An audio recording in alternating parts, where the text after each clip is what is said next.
Okay, so financial literacy 101 for artists and other creatives. And actually, I was thinking about this the other day. This really is applicable to everyone. There's a few things that artists have going on that can, either, be a benefit or a detractor to their financial situation. So I will, kind of touch on some of those things that are specific to people who have another life that have a creative life and or are self-employed, have self-employment income. You're not just necessarily just leading a regular life. I have to start off with this disclaimer because I'm in a highly regulated industry, as it should be. So I just want to set sort of a ground rule here, a baseline. The information in this presentation is for general educational purposes only and should not be considered investment advice. I can only provide financial or investment advice specific to you in a financial planning engagement. Always consult with qualified professionals for financial, investment, tax, and legal advice. So we'll move on. And then there's not going to be a lot of text in this presentation. I'm going to try and keep this more visual. But I did look up, sort of out of my own curiosity, because we talk about financial literacy, and there's like a dearth of financial literacy in this country, maybe even in the world, but particularly in the United States, we're very low on that. So I wanted to see, how is this defined? So Investopedia is like a Wikipedia, but with like all investment terms. I like it a lot. Like if I come across some term that I'm not familiar with, I look it up on Investopedia. Or oftentimes if I'm working with a client who hears me using some jargon and they go, well, I don't know what you're talking about, I pull up the Investopedia and help them learn a new word. So from Investopedia, financial literacy is the ability to understand and effectively use various financial skills, including personal financial management, budgeting, and investing. Financial literacy is the foundation of your relationship with money, and it is a lifelong journey of learning. The earlier you start, the better off you will be, because education is the key to success when it comes to money. I don't know about the earlier start off, start when you start. Better now than later, I guess. I was in my mid 30s when I kind of had a big like, oh, I got to get my shit together. So, however old you are, now is the time to do it. And then from Wikipedia, it says financial literacy is the possession of the set of skills and knowledge that allows an individual to make informed and effective decisions with all of their financial resources. To me, that's just being empowered with like what you have. And then this is from me. So from Bethany, bottom line, don't be afraid, be curious, don't get stuck, don't give up. So onward. Okay, we're going to cover 6 key areas today: goal setting, budgeting, risk management, investing, debt management, and then important documents. This is a lot to cover. We're going to try and go quickly. I'll keep my eye on the time. It's 7:45. And again, if you have some questions, just pop them in there and I'll do my best. So we'll start off with goal setting.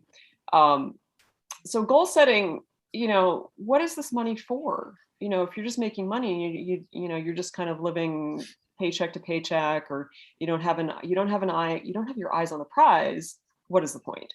So really, do some exercises where you think about how, what do you want your life to be like? I'll refer my notes here.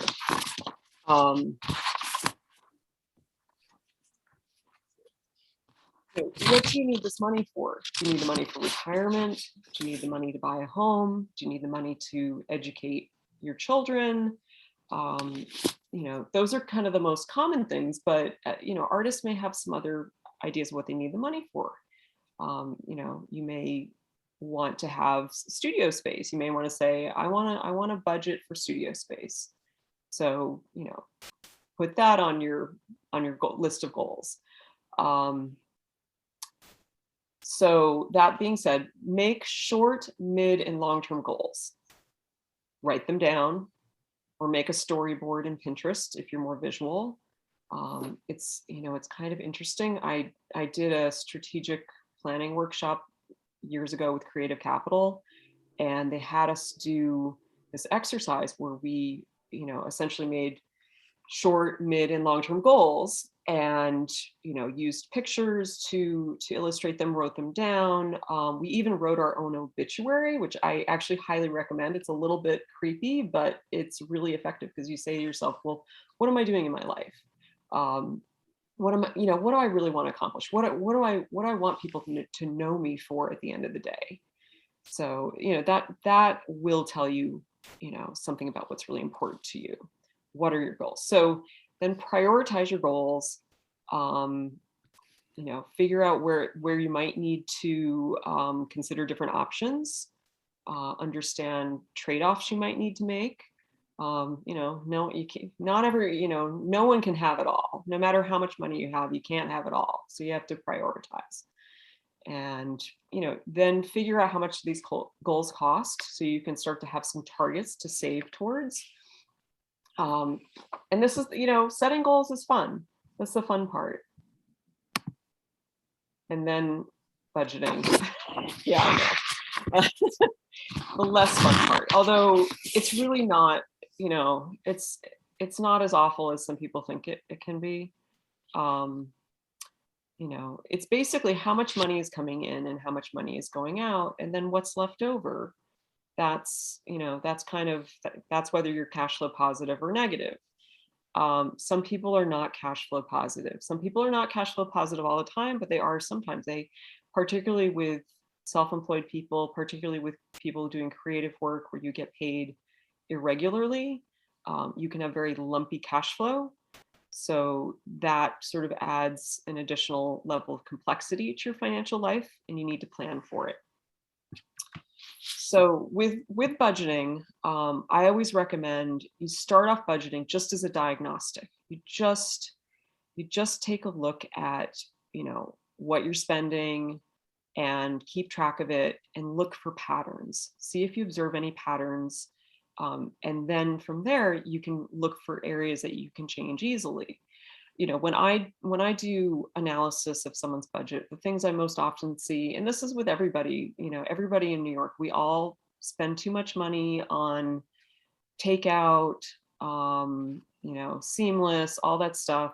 I actually don't personally. I've kind of really I don't believe in that. That's one of my values. I'm not doing it. So that's, something that could be easy to take out of your spending, is to eliminate the restaurant food. A lot of people take too many Ubers. Those are the sort of the simple things. But what I really want to emphasize here, though, is to just use the budgeting initially as a diagnostic, see where the money is going, and then you can shape things from there and do what you want. Maybe ordering takeout is like your thing that you love to do more than anything else, and so you'll earmark a nice chunk of your budget towards that, provided you can afford it. So once you have observed your spending habits, then you can shape them, and then from there you use the budget as kind of like guardrails. And I would recommend keeping budgeting simple. Some people like to really drill down and get granular with it. That's up to you, but do what works for you. So there's a lot of different systems you can do. You can be like Andy Warhol, and you write down everything that you spent in a day in your notebook, and you just keep track of that. You could use an Excel spreadsheet. You could be a little more contemporary and use software like Mint or You Need a Budget. There's even other other options. So figure out what works for you in terms of budgeting tools, and do that. It's very insightful, and it's really helpful to help you get where you need to go financially.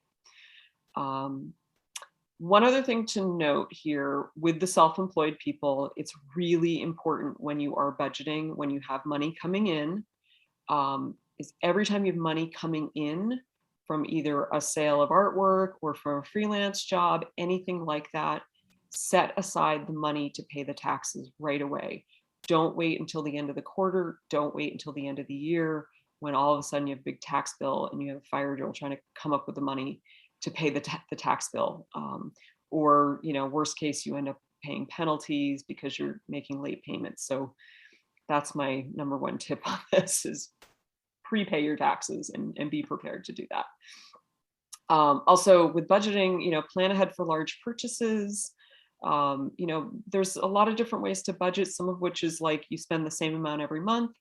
There are some ways to budget where you say, I'm going to spend this amount on this type of a expenditure every 3 months or once a year.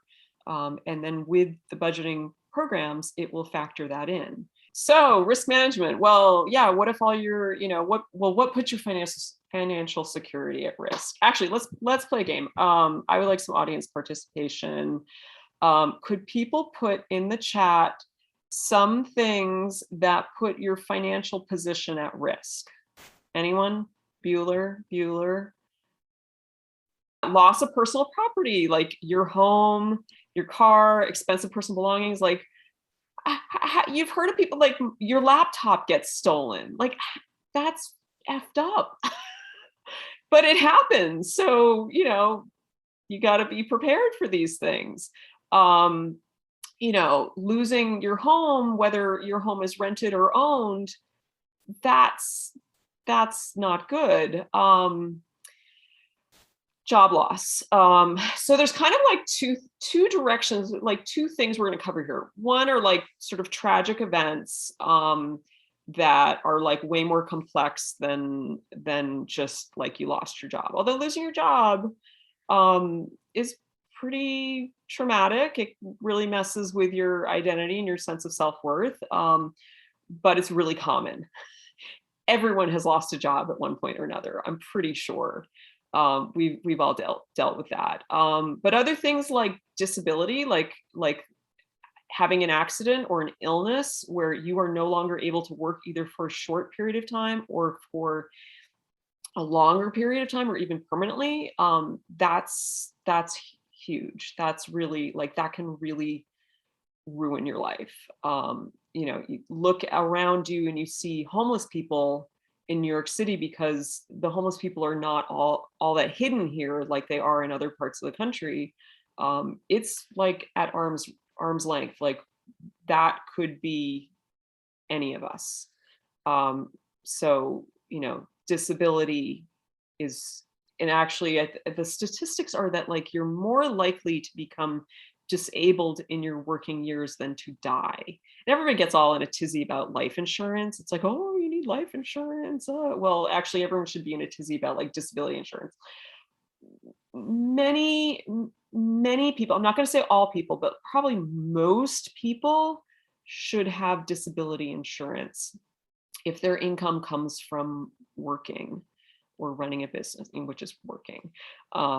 So that, believe it or not, that's probably the thing that everyone's like, what? I've never heard that before. So yeah, disability insurance is big. I'm kind of getting ahead of myself because I'm going into my next slide, which would be, mitigating the risks. Let me just step back. I'm just going to go over kind of a list of risks. Loss of income could be because of job loss, a pandemic or natural disaster. Can't go to work because there's a pandemic, can't go to work because of natural disaster. Those things, we've had all of that like within the last couple of years. Disability, death, as I said before. And yeah, I mean, death, if you die and you're single and you have no dependents, it's not a financial thing for anybody. If you have dependents, like a spouse that you share expenses with, that they can't live the same lifestyle without your income, that's something to consider. If you have children, that's something else to consider. That's kind of the income side. So either you lose your job, that's temporary. Disability, hopefully you just have a short-term disability, but you could have a long-term disability, and that's real. That's something to pay attention to. And then the other stuff I talked about. Okay, loss of personal property. A lot of people had some interesting ones there to throw out there. So yeah, home, car, expensive personal belongings. Major illness of you or family member. If you get cancer I hate having to say that. It sounds terrible. I feel like I'm gonna knock on wood. No one gets cancer here. Um, so if someone gets a major illness that needs a lot of medical treatment, that can get very expensive, and you also may not be able to work during that time, or you may need to go and care for your family member, you may not be able to work because you need to care for your family member. Those are things to think about, as you know, those are risks, and you need to be financially prepared for those. Um, so then next on my list, completely unrelated, lawsuit. Someone mentioned like crazy roommate, legal stuff they had to pay for with that. Yeah, that shit happens. So, something to bear in mind, other people's bad situations inform your ability to be prepared. And then the last one I'm going to put out there is investments that go bad or market crashes. So oftentimes in my world, risk management, sometimes people just think about the investments. Like they look at an investment portfolio and they think about, oh, we got to manage the risk in this portfolio. I think a little more holistically, but investments are something to manage risk in, and I'll get into that. Risk management, how do we mitigate risk? There's kind of like, for the general risks that we talked about, there's really like two ways to do this, and you know both are kind of necessary. Well, emergency fund, that is just absolutely necessary. You need to have an emergency fund.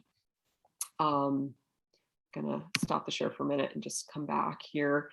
Yeah, an emergency fund. A lot of people don't have it. What was the statistic I heard? It was something like most Americans don't have $800, have an extra $800 to pay for some kind of like thing that, like their car breaks down. This is a real problem in this country. And don't feel bad if you do not have the $800 or the other numbers I'm going to throw out here in a minute. But knowledge is power. So you now have some knowledge that this is something that is really key. I have lived this myself, where like I thought I had enough money set aside to like do what I was going to do, and then I didn't have enough money. And yeah, I had to couch surf and got through it. But yeah, so for most people, well, an emergency fund, what you would do, this is where the budgeting kind of comes in. If you've done your budgeting and you see how much you're spending per month on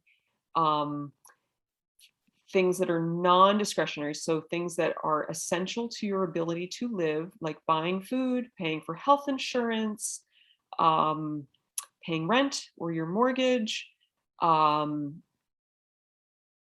basics of life. We're not talking about buying clothes. We're not talking about going on vacation. We're not talking about, extra stuff, but like, your utilities, the stuff that you need to do, whether, you're, making money or not making money. That number, you would want to find out what that number is. What is your monthly nut?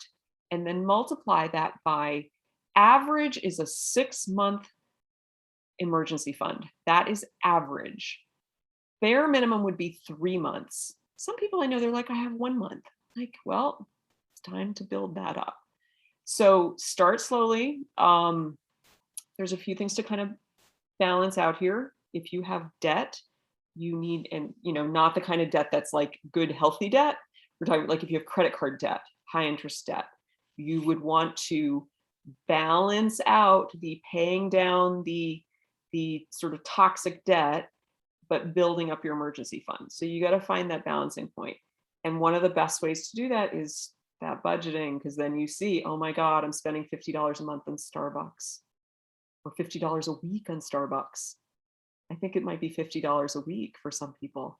So yeah, like sometimes like that shit's gotta go. But it's totally up to you. This is like your thing. Like you decide what goes and what stays. And that's by doing the budgeting, you really are empowered to make the choices. So then you slowly, but surely build that emergency fund. If you get to 3 months, you're going to feel amazing that you did it, but then you're going to go to 6 months. Now, if you are, I'm going to put a little twist on this, self-employed, freelance income, lumpy income, it is a very good idea to have 12 months of basic living expenses on hand in cash. My brother is a commercial photographer. He has gone through some times where he has not worked very much. He's also done very well. He's managed to buy himself an apartment um, from the work he does, but he went like 2008, 2009, retailers were not, they were not wanting to advertise. People were trying to keep it really low key with like the fancy stuff, and so he barely worked for over a year. So bear that in mind. If you are in a creative field, one that the jobs may vaporize. I have a number of friends who are textile designers. They did not work very much at all, if at all, at the beginning of COVID. Things like clothing, people were not buying clothing, and so therefore people who were involved in that industry, they weren't working. So look at your situation, look at the way that you make money, and if you make money in a way that can be cyclical or can really go out of favor, do yourself a good solid favor and save. My brother is a tremendous saver, and he got through that time okay, and he's since gone, it's been a while, but yeah, he did okay. So that's my recommendation. So that's one thing I'm saying. If you're an artist, you may need to have a larger emergency fund than the average person who can just go get another job. So insurance is another way to mitigate risk. So we talked about disability. That disability insurance is something that a lot of people need to consider getting. If you have an employer that offers it, that's often the least expensive way to get it. If you don't, you can purchase it independently. It is not the cheapest thing you'll ever do, but it's also something that can really, save you from a very bad situation. So it's worth looking into that. Other things, health insurance. Pretty much, the world has changed in such a way that many people have health insurance at this point. The laws have changed. That's good. Hopefully things stay where, many more people can be insured than not. I remember, I've lived a life where I didn't have health insurance, and it was, it was a bit challenging. Life insurance. Okay, I mentioned a little bit about life insurance, that everyone gets in a tizzy about it and like, oh, I need life insurance, or somebody told me I should buy this permanent life insurance. Some of that is bullshit.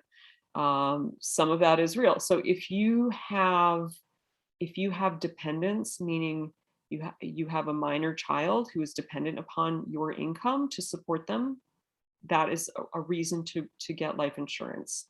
If you have a spouse or partner who is dependent upon your income to maintain your lifestyle together, you should also consider getting life insurance, particularly if it's a situation where you own a home together and you have a mortgage that you're paying together.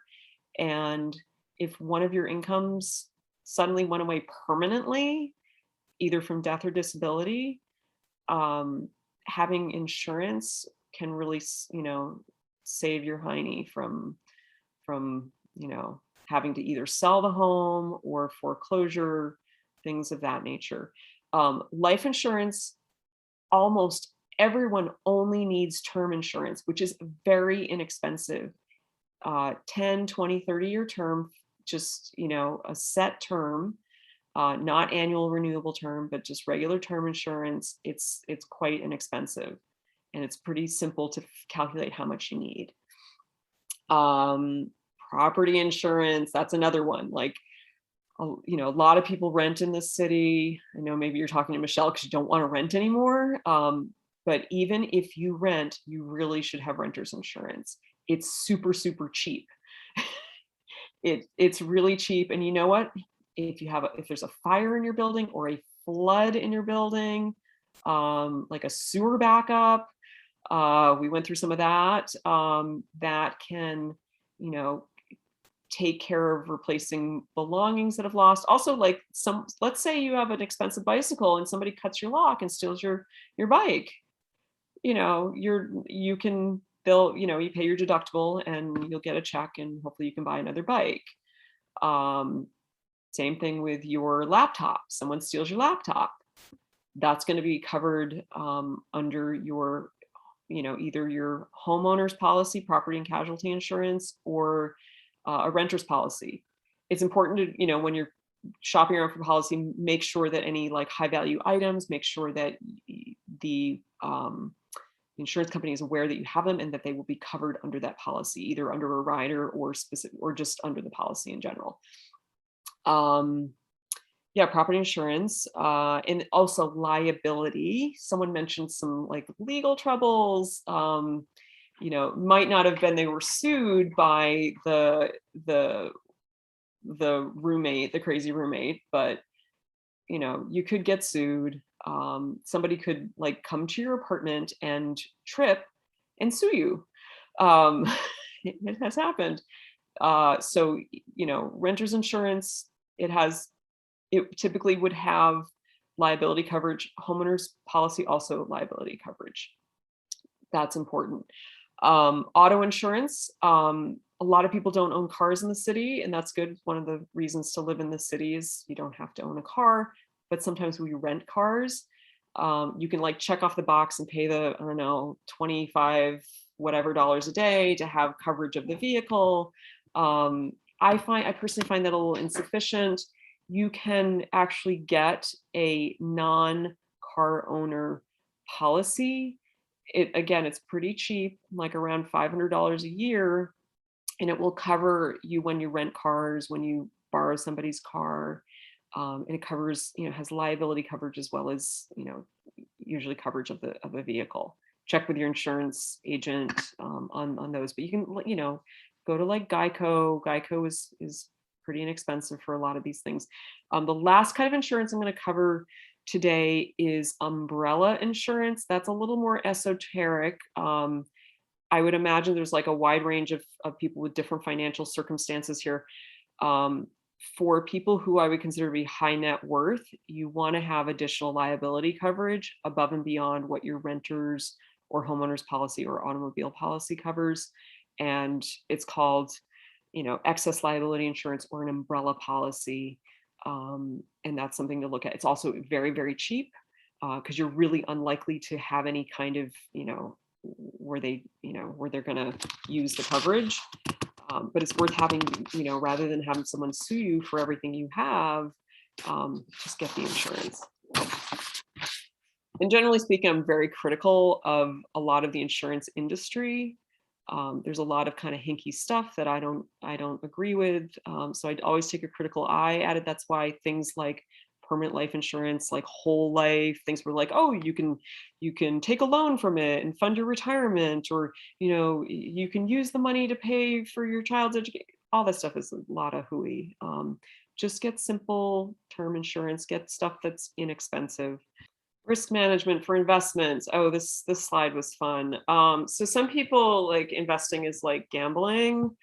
And then I was looking around for an image of a pie chart because following an investment discipline usually involves something called asset allocation. And the best way to illustrate asset allocation is a pie chart, as you see all the way over on the right-hand side. You actually see what I believe is an asset allocation chart. But I came across this pizza pie and I had to include it. To me, that's just too funny. So yeah, with investments, one of the most important things to do, and you can think about it as managing the risk in your portfolio, but really it's about getting, the return that you need. And that is, being aware of your risk tolerance and your time horizon. So your risk tolerance is like, are you okay with things fluctuating wildly, or do you want like a really steady but lower return? Time horizon is, when do you need this money? Are you retiring in 5 years or are you retiring in 20 years? Big difference there. As you get closer to your time horizon, which is, the time at which you need to start using the money. um, Sorry, I lost my train of thought. Um, as you get closer to the time horizon, you need to dial down the risk in the portfolio. So you might shift from what would be more of stocks or equities to more bonds, fixed income, things that are less volatile. That's a really general statement that I just made, because um, these asset classes, some of them behave very consistently, one way, and some behave consistently the other way, but it's much more nuanced than that. And that gets into the concept I introduced before, which is to follow a discipline of asset allocation, meaning you choose certain percentages, or probably not you specifically unless you're an investment professional. You have an approach that is designed for you, that incorporates different percentages of different asset classes. So, from a very broad level, you could say a moderate portfolio would be like 60% stocks and 40% bonds. An aggressive portfolio would be 90% stocks and 10% bonds. Um, there's a lot, or a very conservative portfolio would be like 70% bonds and 30% stocks. There's an art to it and a science to it. And I kind of like that part of it. There are ways to do that are not expensive. You don't have to hire a financial advisor. You don't have to hire a financial planner. You can go directly to, say, Betterment or Schwab or Vanguard and set up a portfolio that is appropriate for your risk tolerance and your time horizon. And then they manage it in a very low cost way that follows this discipline. It is rebalanced periodically. It follows the asset allocation, and it is diversified. So sometimes with investing, people get all like in a tizzy about stocks. Like people were like all in a tizzy about Tesla. People get all in a tizzy about Google. That's all great, but how do you know if you're going to choose Tesla or Google, and whether you're going to hold them for the right amount of time, or whether you're going to end up with like a WorldCom and you're going to have WorldCom and it's going to go bankrupt? No one has a crystal ball. So the best way to avoid that kind of situation is to diversify your portfolio. Or really simply said is, for most people, I'm going to skip ahead a little bit. I'm actually kind of skipping over. I'm going to loop back a little bit to types of accounts. I'm actually going to go straight into my how to invest and investment philosophy. Let's just talk about how to invest. So sometimes, like, how are you going to invest? Oh, are you going to buy like Bitcoin? Are you going to talk to this? I picked this guy out because I thought he looked kind of like a stockbroker, even though he's not on the phone. So probably you're not going to invest in either of these ways. You're not going to call a stockbroker, and you're not going to buy Bitcoin. Maybe buy a little bit of Bitcoin because it's like maybe fun for you, but do not put all your money in Bitcoin. Don't put all your money in something that is speculative. Even if you love doing things that are speculative, it's just not a good idea to put everything there. Put like 10% of your investable net worth into something speculative like Bitcoin. And currencies in general, it's really hard to make money trading currencies from a historical perspective. It's also hard to make money with things like commodities and precious metals from a historical perspective. So really, what I want to say is keep it simple. Follow an investment approach that uses asset allocation, uses low cost vehicles, so inexpensive exchange traded funds. I don't know if everyone has heard of the term ETF. It stands for exchange traded funds. It is a basket of securities. It could either be a bunch of different stocks, a bunch of different bonds, but it is diversified, and it represents typically an index that you can it tracks to an index. So it is a really easy, low cost way for an investment firm to create a fund, sort of like a mutual fund, but it costs very, very little. So when we think about the expenses of investments, traditionally, way back in the day, or maybe not that long ago, because I remember it, but you would call your stockbroker and you would place a trade with them, and they would charge you a lot of money to do that. And then there were disruptions to this industry. There was E-Trade. There were like the Schwabs and the Vanguards. All of these things changed the way that people invest and who can invest. It is not necessarily like the realm of just rich people. It has been democratized to, to the extent that having money is democratized. So you can buy exchange traded funds. I'm not going to get into the details of how to do that, but the expenses associated with them are very, very low. Let's just say a typical mutual fund, the expense ratio on it is somewhere between 1% and 0.75%, so 0.75%. That's pretty typical. There are low-cost funds that you can find through Vanguard and Fidelity. Those would be maybe half of that, so maybe 0.5% to 0.25%. And then exchange-traded funds, the expense ratios within those funds is even half or less of that. So you could have an exchange-traded fund with an expense ratio of 5 basis points. Basis point is 1% of 1%. So basically 5% of 1%. This is getting into some heavy math, but it is a fraction of what mutual funds traditionally cost. And some mutual funds cost 1.5%. It's obscene. So I am a big advocate for investing in low-cost diversified vehicles such as mutual funds or low-cost such as exchange-traded funds or low-cost mutual funds that you would get through, say, like Vanguard or Fidelity. You do have to look at the expense ratios when you're selecting funds and make sure that they are not expensive, because sometimes you find expensive ones at Fidelity or Schwab, or and you can go to, there's a place called Betterment where they follow. It's a robo advisor. There are a number of robo advisors out there. Betterment is probably one of the more well-known shops out there, and they will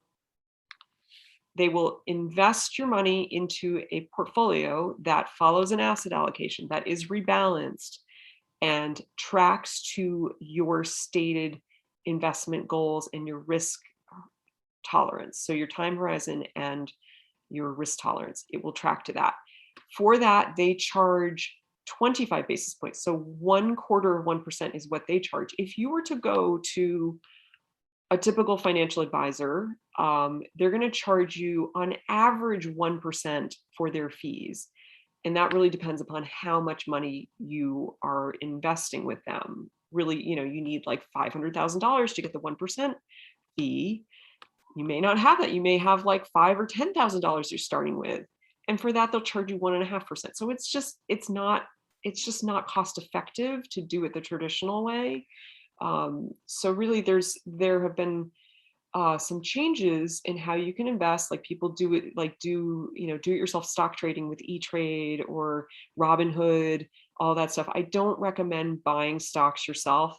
Buying individual stocks, it can sound exciting and glamorous, but it's really not for most people. Are you going to do the research to figure out if this is a stock worth buying? You're going to look at the metrics, you keep your eye on it, you're going to check it every day? No.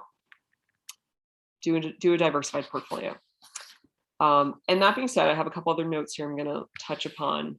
So when you are thinking about investing, focus on the results that you need.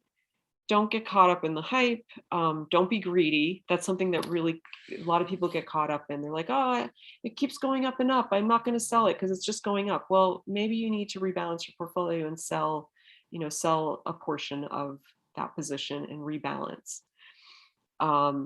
Also, take the emotion out of your investing decisions. It's exciting. I get very animated.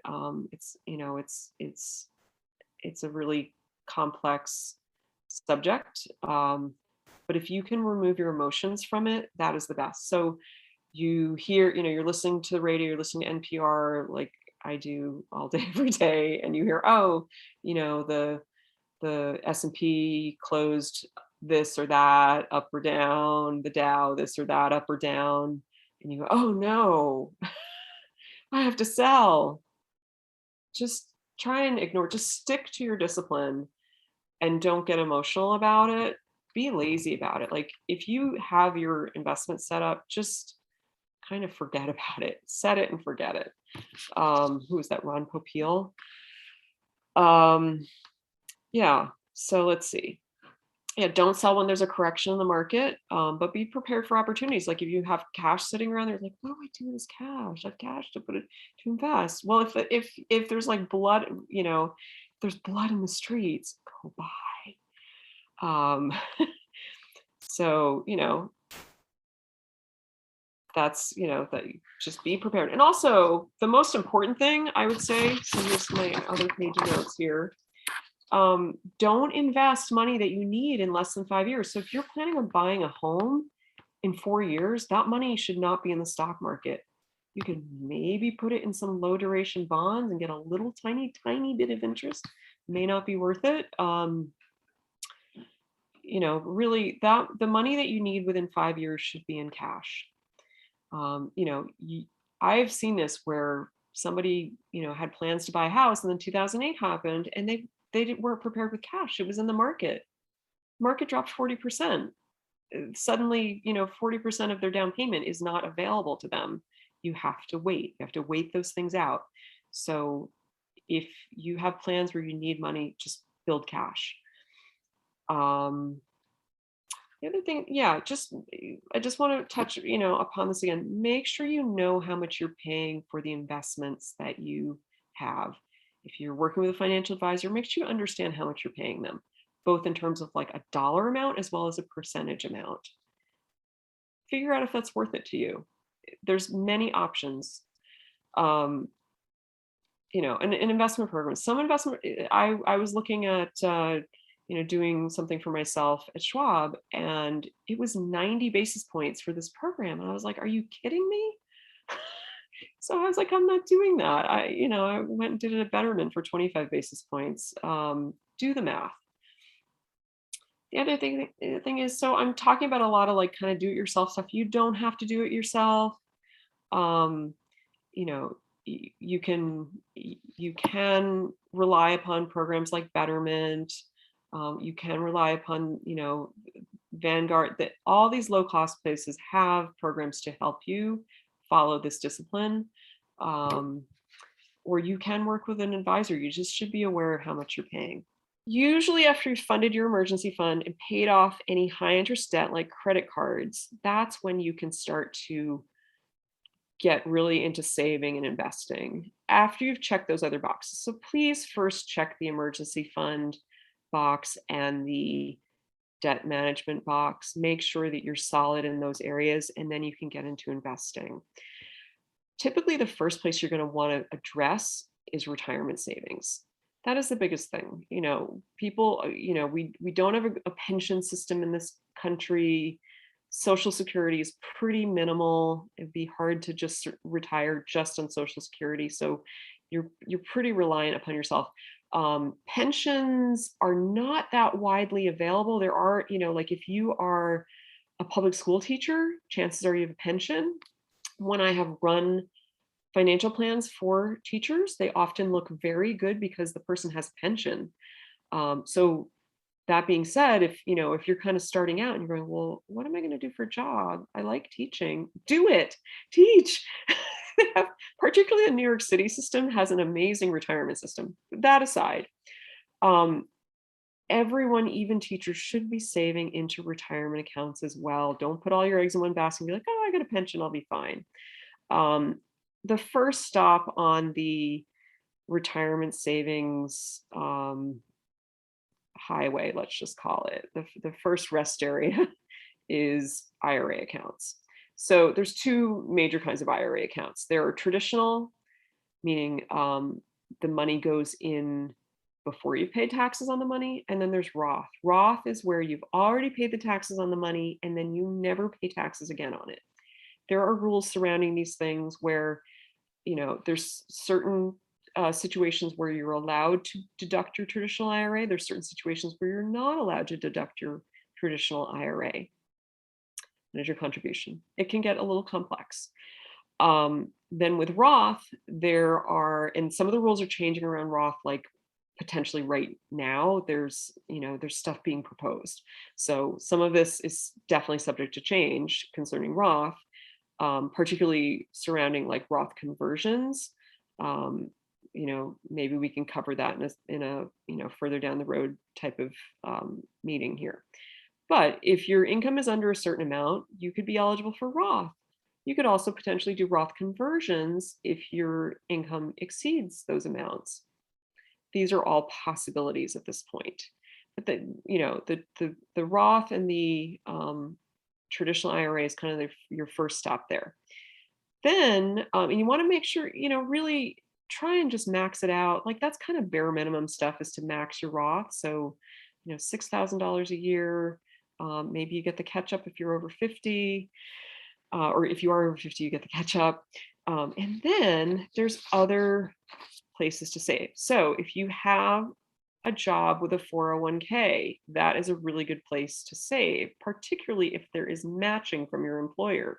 I would say if there's matching from your employer, do that before you do your Roth or your traditional IRA. Make sure you're at least getting your match. And then from there, save as much as you can.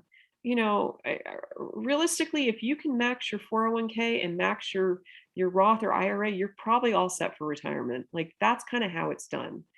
It's hard. Not everyone has the income to do that, but that's really how you do it. The other version of a 401k is called a 403b. Those are a very, very similar type of account, slightly different like rules that probably have no practical meaning to anyone here. The 403b functions pretty much the same as a 401k. It's provided by educational institutions, nonprofits, things like hospitals, also governments. So if you work for the city, you work for the state, you work for federal government, you will have a 403b. Same as if you work for university or hospital or a nonprofit, you will likely have a 403b. And those have the same limits for contributions as well. So really, once you've, like, let's just say theoretically you have maxed your IRA or your Roth, you've maxed your 401k, your 403b, what do you do after that? Well, let me shift gears again a little bit.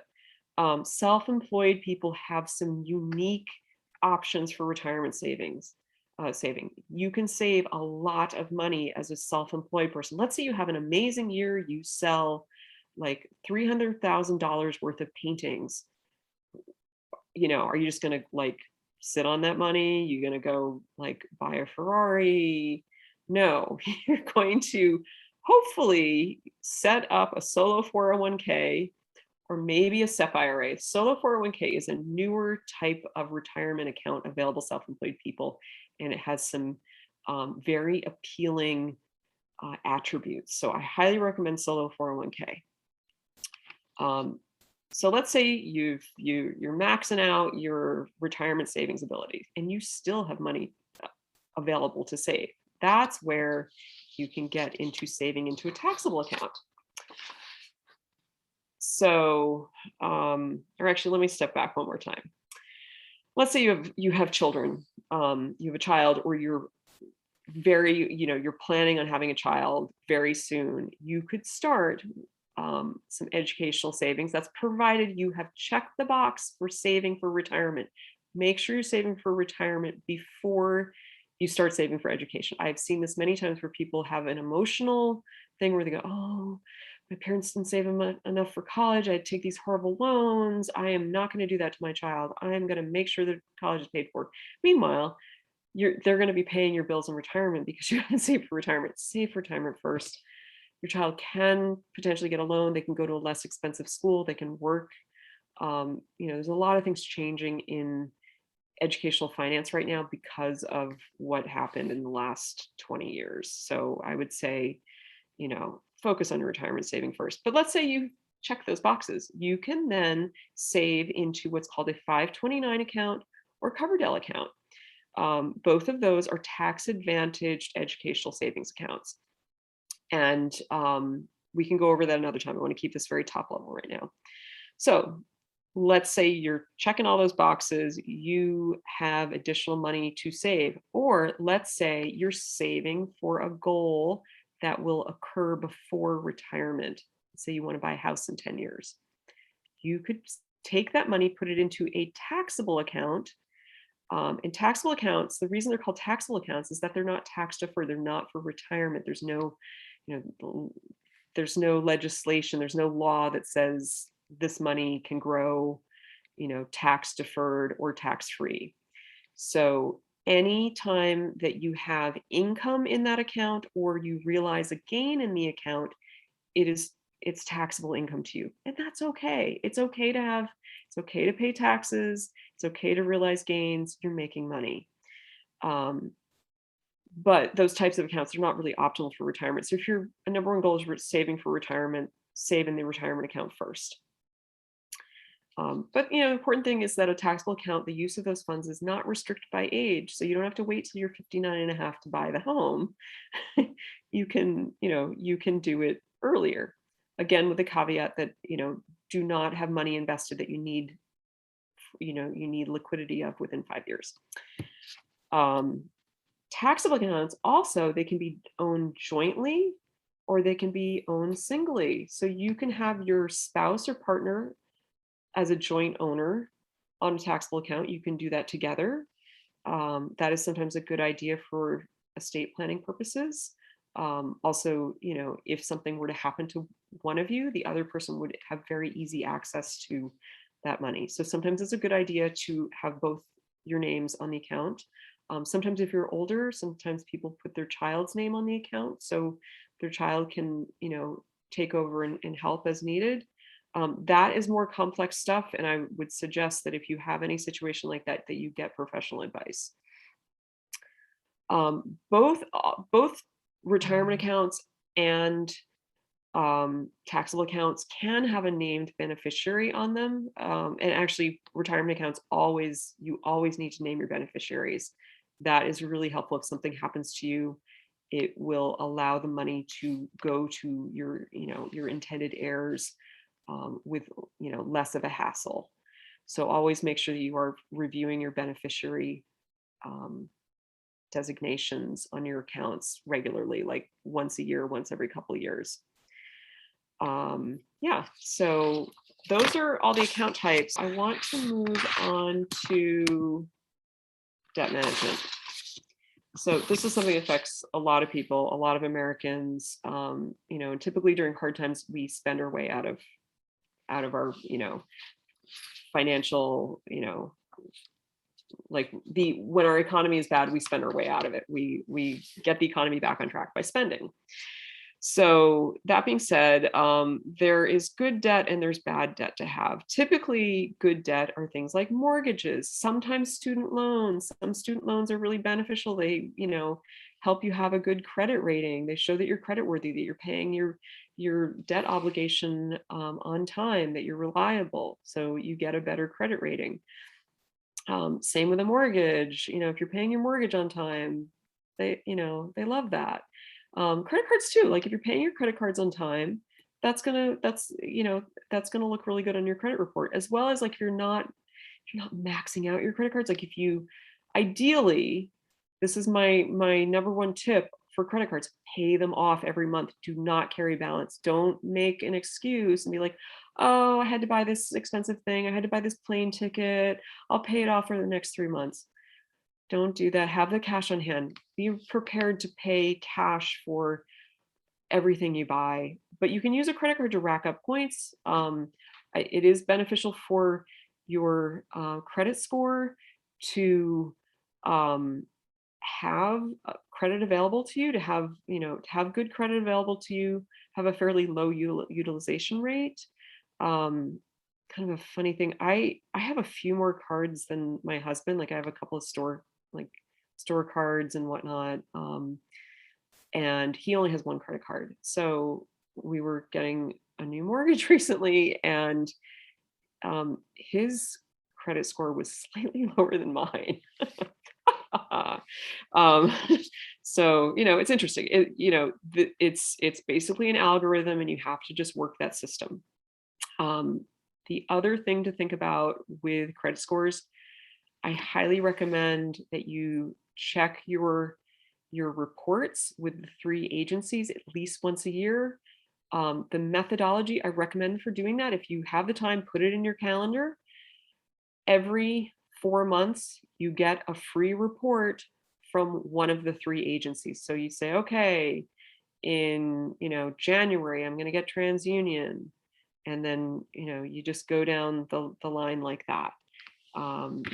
Like in April, you'll get Equifax, and then in August, you get TransUnion. Like, just bing, bing, bing. Just put it in your calendar and do that. And the reason to do that is you're keeping a closer eye on what's going on with your credit in case of fraud, in case of mistakes. You can catch it sooner. So if you are in a position where you are serious about like buying a home, you want to be prepared. You don't want to have fraud on your credit report. You don't want to have a mistake on your credit report. You want to like have it nice and clean, and you want to have a nice high score. The other thing, so credit card debt is really common, and it's one of those things that you can deal with it. You need to prioritize paying it off. There's a couple of different methods for doing that. You can either pay off the highest interest rate cards first or the smallest debt first. There's pros and cons to each, some of which are psychological, and I do not discount the psychological when it comes to personal finance. So do what works for you. You can look up the debt avalanche method versus debt snowball. Look both of those up and pick one and just do it. Just get rid of that stuff. It's bad for your mental health, and it's bad for your financial health. Yeah, okay. Then the other, let's see. Oh yes, I wanted to talk about debt management for home buyers. So a couple things to just prepare yourself for, like running the credit report. Make sure that's good. I had the experience of when I was buying my first apartment, went to run my credit, and I discovered there was a mistake on it, like a weird glitch from a bank saying I owed $1. $1. Yes, I owed them $1. I got that cleared up, but it took time, and it was on my credit report. So check your credit reports regularly. So the other thing to think about, so if you're considering buying a home, I recommend that you work with a mortgage broker in advance. That they can run, they can get a pre-approval to see how much you qualify for. That being said, what you qualify for isn't necessarily what you can afford. So what you need to do is, look at what the mortgage payment would be, the principal and interest payment. Look at how much the taxes will be on the property, insurance, maintenance fees if it's a condo or a co-op, the property taxes are included in the maintenance. And then the upkeep. Owning a home is a little bit different than renting. If your toilet breaks, you can't call your landlord. You just have to fix your toilet. So bear that in mind, that there are additional costs, and see if it works in your budget. So again, we're going back to the budgeting. Budgeting is really important to understand what you can afford. You plug those numbers into your budget and you say, I can't afford this housing payment, that they're saying I'm pre-qualified for. So, look at both sides of that, and make sure that you are qualified for, something, but then also make sure that you can afford it. The other thing with working with a mortgage broker, they will shop around and get the best rate and the best terms on your mortgage based upon you and your particular situation relative to underwriting. What's your credit like? What's your employment history like? Are you self-employed? Do you have a lot of assets in the bank? Or or do you not? Do you have how much do you have for down payment? So it's great to work with professionals that can really like work it and guide you in a way to help you get the best situation. Sometimes people, they'll just like go to their local bank or the bank where they have their checking account, and talk to them about getting a mortgage, and they don't shop around, and they don't get the best rate. So it's really key to shop around. So that, let's see, student loan debt, understand the type of loans you have and the types of repayment programs available. You have to do your homework on that. You have to like see, there's a lot of different types. There's a lot, but there's a number of different types of loans with a number of different types of repayment plans, some of which are income based, some of which are not. And you have to figure out what's going to be the best for you. If you believe you're eligible for forgiveness, approach that with caution. There's actually, it's been in the news lately, which I think is really helpful because a lot of people have been screwed over. Approach it with caution, be really meticulous with all of your records. I know people call in to their loan servicer and they get misleading or just flat out inaccurate information from the loan servicer. Either the person you're talking to on the phone is incompetent, or maybe there's something worse going on with the company where they are, purposefully misleading people. I don't know, but things need to change in that realm, and hopefully they will. But be really meticulous and careful with that. Make sure that you meet all of the requirements for loan forgiveness. Make sure you're keeping good records. Important documents. I have a little file box here, and then I've got this thing that says important. So I'm going to stop my share right now and just say hello. One of the important things about, financial literacy is making sure that you have appropriate documents in place in case something happens to you. Everybody should have a will. If you have, it's not expensive to go and do an online will. Do a will. If something happens to you and you die without a will, it can make it much more complicated for the people you leave behind. Take a look at your will, update it every, say, 5 years, or as your circumstances change. If you get married, if you get divorced, especially if you get divorced, go change your will. If you have a child, that is very important to change your will. Name guardians, name a trustee if there's assets.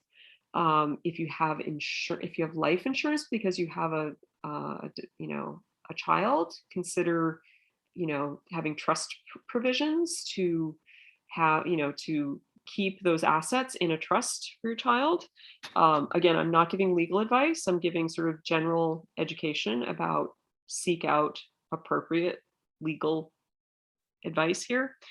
The other important document to have is a healthcare proxy. If you are unable to make healthcare decisions for yourself, appoint someone that you trust. It could be a spouse or partner, it could be a sibling, it could be a close friend. Have a conversation with them about this. Again, also with your will will likely name an executor as well as a trustee. Have a conversation with the people you have in mind about that and say, would you mind doing this for me? Most people consider it to be an honor to be asked that. So have the conversation. It's meaningful.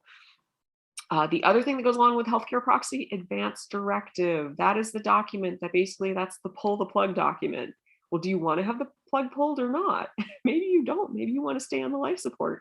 It gets into much more detail, like, do you want to be resuscitated? What types of advanced measures do you want to, keep you alive? And under what circumstances? So in advanced directive, it's tough stuff, but it's important. I've seen things in my life where, these types of documents are really important to have. It saves, additional heartache. The other thing, if you live in New York State, you can have what's called a springing power of attorney. A power of attorney is kind of the financial side of the healthcare proxy. It allows someone to make financial decisions for you if you are incapacitated. So you can either get a durable power of attorney. If you live somewhere else, you have to do the durable, and that stays in place even if you become incapacitated, but it's also good when you're not incapacitated. What I like about New York is that you can have a springing power of attorney meaning it springs into action when you are incapacitated. That's when you need it. I don't need one right now, but like if I am in a coma, I need one. So that's on a to-do list. Um, Make sure you execute your documents. Executing your documents means you go and get them signed in front of the, the notary, and then keep them in a safe, accessible place. Don't put them in a safety deposit box. That little file box right there, have something like that in your home. Put it in a closet. Make sure you tell your person, whether it's your close friend, your family member, the person who is going to be kind of in charge of things if you are not able to be in charge of things. Make sure they know where these things are. The other thing I think it's important to let them know is, make a little inventory of things, of important documents, so they know where to find all the important documents, like your banking, your investments, your insurance policies. Make sure they know what you have. Like, make a little inventory and say, here's where it's all located. Also, if you have valuables, like, things that are either like jewelry or your bicycle, or, whatever is important to you, make sure you have a list of that, and make a little schedule of like who you would want that to go to. Or that can also be listed in your will, but a handwritten note sometimes works too. So just, write it down, particularly like with artwork, that can be helpful, to have an inventory of that, and, just some intentions about what you would like to happen with the artwork, if, when you're gone. Um, and then, keep that with your important documents, keep it in your file box. And then, also make a list of people to call in case you're unable to call due to incapacity or you've died. And keep that with the important documents. Make sure that your person knows where to find that stuff. So if something happens, they can get a hold of that, and they can call the people that need to know. Oh yes, when to get help. The rock climbing wall that you're like, oh man, I can't get up that wall. And then also the tax form where it's like, oh, I need help. So yeah, there's lots of way to do it yourself in your financial life. Like, I'm a big advocate of that. Like, I like, as a financial planner, I love working with people who are doing it themselves and they just need a little extra help, or they need like a second opinion. And I'm saying, am I doing this right? And I usually find something that they're not doing right, and we optimize, and we get them to an even better place. So lots of ways to do it yourself. But there can definitely be times in your life when you need a little help, or even when you need a lot of help. Many people seek out this type of help when they're in a time of transition, like when you're getting married. Maybe you're marrying somebody that like has not as good financial acumen as you have, or maybe it's the opposite. Maybe you need to kind of, get it together. And so you sit down with somebody and, you work through stuff that you're concerned about. Maybe you're getting divorced. That's another time to like get help. There are actually people who are certified divorce financial analysts. They have a specific skill set about that. That's always something that intrigues me. Maybe if I need more credentials, I'll go for that one. If you're starting a family, or you're preparing to send your kids to college, that's another time when you might need some help with some planning or advice. Career change. Maybe you're like, I'm going to give up this high paying job because I can't take the pressure anymore. I want to shift to something that's different. I want to start a business. Sometimes that's a good time to get some help. If you're entering retirement, that's often when somebody's like, oh, wait a minute, what am I doing? Okay, what am I supposed to do here? If you're buying or selling a home, particularly if you're selling, like when you're having that liquidity event, you go like, well, what do I do with this money now? Good to get some advice. Tax advice is really important on that too. So, you can see a certified public accountant or an enrolled agent. They're both qualified to help with those things. If you receive an inheritance, that's another reason you might need some help, or another financial windfall, like you win the lottery or a lawsuit or something. So, sometimes you got to ask for help, but there's a lot of ways to do things for yourself. Yeah. And so, and I also say tax and legal advice, those are really important things. I personally, as a certified financial planner, I have knowledge of these things, but I always defer to the tax advisor. I always defer to the attorney, since I'm not qualified to provide tax or legal advice.